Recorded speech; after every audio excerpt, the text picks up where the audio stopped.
Class, welcome to Theology 521. I want to give you some brief comments here to help you be successful in the class.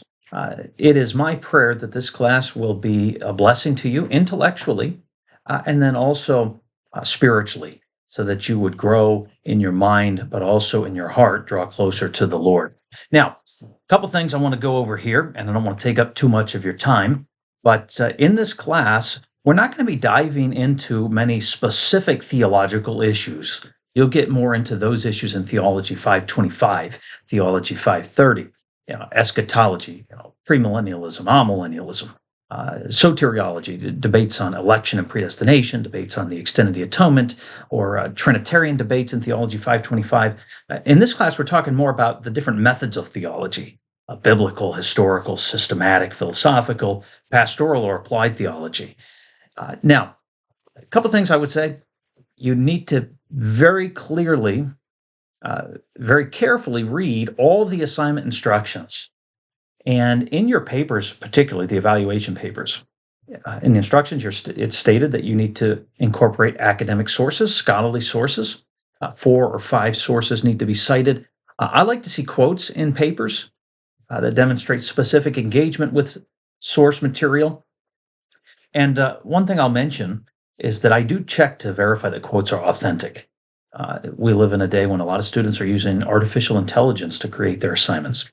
And AI is not good at citing sources. AI is not good at quoting. And if I find in your papers fake quotes, quotes that are not authentic, that can't be verified, then you will receive a 0 on your assignment and a misconduct incident report will be filed. I don't like doing that. But I'm just telling you ahead of time, it's your responsibility to make sure that you are interacting with sources yourself. It's not Google Gemini.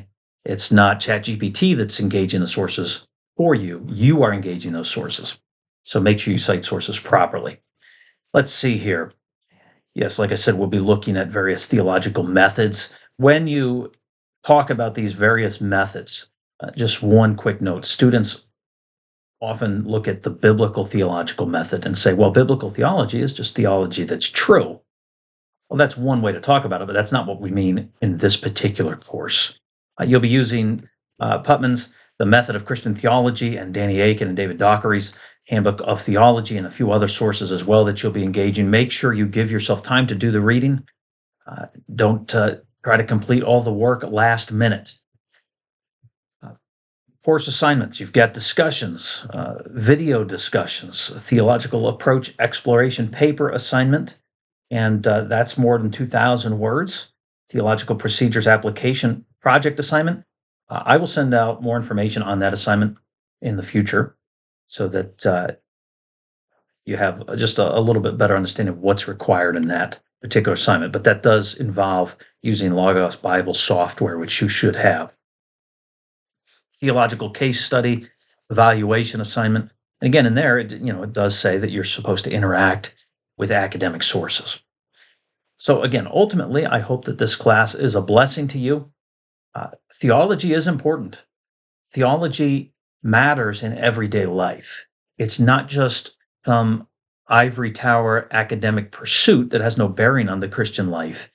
Our desire as Christians is that we may know him, as Paul says, that we may know him in the power of his resurrection.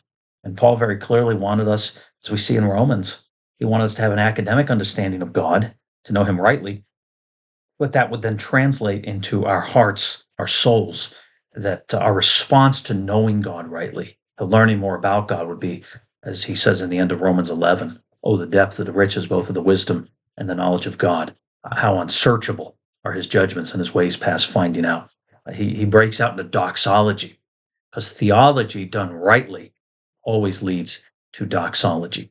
If you have any questions in this course, please feel free to reach out to me. Do not hesitate, and God bless.